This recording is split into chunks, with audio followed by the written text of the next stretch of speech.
So first of all আমাদেরকে প্রথমে সিস্টেমটা জানতে হলে আমাদেরকে সিস্টেমের ভিতরে ঢুকতে হবে কীভাবে অ্যাডমিনিস্ট্রেশন কলেজে টিও থ্রি বিটেক কলেজের যে অ্যাডমিনিস্ট্রেশন থাকে তারা তোমাদেরকে এই তিনটে জিনিস কোনোদিনই বলে না।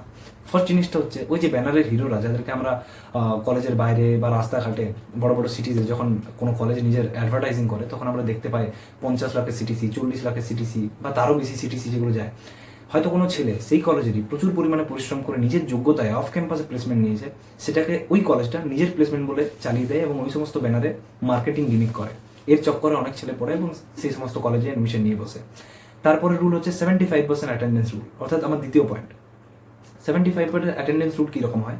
ধরো তুমি কলেজে 75% অ্যাটেন্ডেন্স দিলে না, তাহলে তোমাকে ওরা হুমকি দেবে যে তোমার অ্যাডমিট কার্ড আমরা দেবো না, তোমাকে সেমিস্টার এক্সামে বসতে দেবো না। কিন্তু টিয়ার ওয়ান কলেজে কিন্তু টোটালি ডিফারেন্ট হয়। টিয়ার ওয়ান কলেজে কোনো স্টুডেন্টকে নিজস্ব স্বাধীনতা দেওয়া হয়, নিজের স্টার্ট আপ মাইন্ডসেট নিয়ে ভাবনা চিন্তা করতে বলা হয়, তাদের কোডিং শেখানো হয় ভালোভাবে, তাদেরকে প্রথম থেকেই তোমার একটা আলাদা এনভায়রনমেন্টে বড় করা হয়। কারণ টিয়ার ওয়ান কলেজে স্টুডেন্ট ডাইভার্সিটি এবং স্টুডেন্টের প্রোফাইল প্রচুর ভালো থাকে, ওখানে ফ্যাকাল্টিরা প্রচুর ভালো থাকে, সেই জন্য এই সমস্ত ব্যবস্থাগুলো নেওয়া হয়।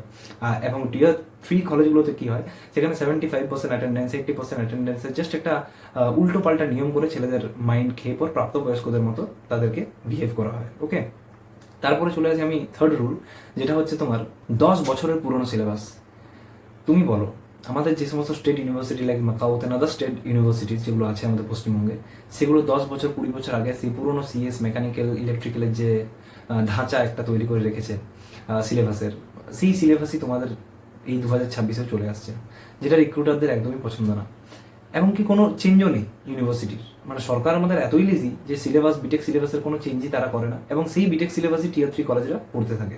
ওকে, এবং টিয়ার ওয়ান কলেজ কী হয়, টিয়ার ওয়ান কলেজে কিছুটা ক্ষেত্রে তারা নিজেদের থেকে অ্যাড করে, এমনকি বাইরের বহুত ইউনিভার্সিটির সঙ্গে তাদের টাই আপ করা থাকে, তো তারা এটা কারেন্ট ফেজে চলতে পারে। কিন্তু আমাদের এই সমস্ত লোকাল বিটেক কলেজগুলো যেগুলো যেগুলো ডোনেশনের নামে তোমাদেরকে ক্রিম্পি করে, স্টাক করে দেয় মাইন্ড, তারা কী করে, তারা এই সমস্ত 10 বছর 20 বছরের পুরোনো সিলেবাস নিয়ে 3-4টা পাইথন আর ডাব্লিউ এই সমস্ত স্কিল সেট সাবজেক্ট ঢুকিয়ে পুরোনো ধাঁচ একটা ড্রয়িং বা ডিজাইনের আঁকতে দিয়ে বলে তাদের নাকি সিলেবাস আপ টু ডেট, অথচ 10 বছরের সেই পুরোনো সিলেবাসই তুমি করছো। সো এই তিনটা মিথ যেটা তোমাকে কোনোদিনই কোনো কলেজের অ্যাডমিনিস্ট্রেটিভ ডিপার্টমেন্ট বা কোনো কলেজ তোমাকে বলবে না, তারা জাস্ট মার্কেটিং গিমিক দেখিয়ে তোমাকে অ্যাটেন্ডেন্স দেওয়া, 10 বছরের পুরোনো সিলেবাস পড়ানো এবং একটা ব্যানারের ধাঁচ দেখিয়ে মার্কেটিং গিমিক করে তোমাকে অ্যাডমিশন নেবে ওই কলেজে।